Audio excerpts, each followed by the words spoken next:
The grief of thousands of people underscores world leaders' urgent attempts to end the war in Gaza after more than 7 months. Fear hangs over the people of Gaza as they scramble for safety under the shadow of a threatened full Israeli offensive into the crowded city of Rafah.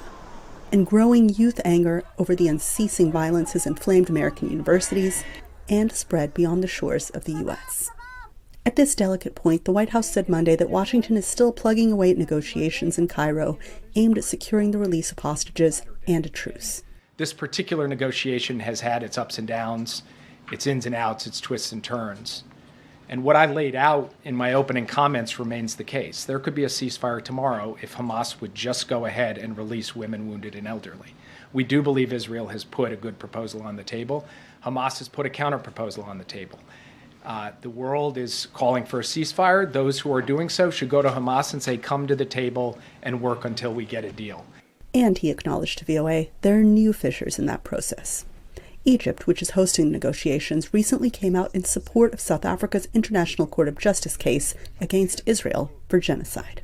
I can't say that it's helpful to the discussions between Egypt and Israel to try to sort out the humanitarian assistance and access issues, but I do know that Egypt, Israel, the United States, the United Nations, we are all trying to work together to figure out a way forward. Analysts say Washington's message is also muddled, especially on Israel's plans to mount a major military operation in the southern Gaza city of Rafah.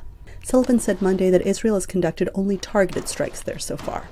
There's been some mixed signals from the administration. Sometimes it seems like they're against anything in Rafah. Sometimes they say, no, we're not against, but we just haven't seen the right sort of plan.